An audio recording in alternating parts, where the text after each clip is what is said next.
But if you're heading out the door, we are expecting to see those conditions on the chilly side because all thanks to that cold front. Here's a live look from the DHR Health Cam in Edinburg. We are dealing with mostly cloudy conditions. So a lot of cloud cover on the way, but we are expecting that gradual clearing as we head into the rest of our afternoon. Right now, 56 in Harlingen, Weslaco 58, McAllen at 60 degrees with Edinburg at 58 degrees. Raymondville at 57, so definitely seeing those winds still out of the north between 13 and 15 miles an hour. So those wind speeds definitely going to make it feel a little bit cooler than the actual temp. As we head into the rest of the day, highs only reaching the 70s around 2 to 3 p.m., but we will start seeing that gradual clearing, so it's going to be a relatively pleasant afternoon with South Padre Island reaching a high of 73 degrees, that surf temperature at 75. Temps, of course, remaining in the low 70s with those north winds at 10 to 15 miles an hour. If you're heading across the state of Texas, we're going to see fall-like temperatures and then another cold front on the way for Monday. If you're going to the Houston area, Sunday looking a little bit wet and rainy. And of course, rain chances coming into the picture for the valley as we head into next Monday, all thanks to that same cold front there.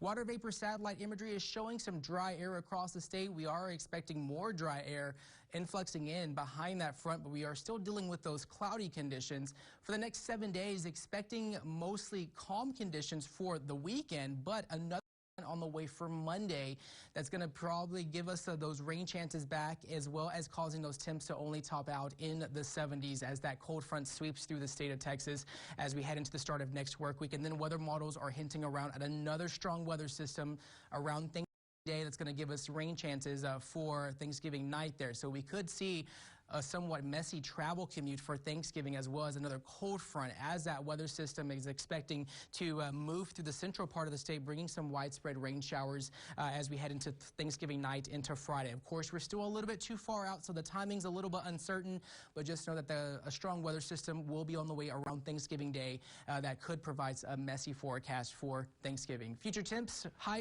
70s, overnight lows once again dropping into the 50s for tonight. So we're going to see slight sweater weather for tomorrow morning as we head into the weekend, but highs in the 80s once again for the weekend. So expecting that warming trend to take place. So we're going to have roller coaster weather in the 70s today, 80s for the weekend, and then Monday back into the 70s. Those chilly temps on the way as we head into those overnight and early morning hours with that cold front there. But looking at that 7-day forecast, we are expected to continue seeing those conditions rather calmer for us here as we head into the rest of our day with a high of only 73. 82 for Saturday, overnight lows in the 60s, and then rain chances on the way from Monday with another cold front, and then Thanksgiving looking rather wet.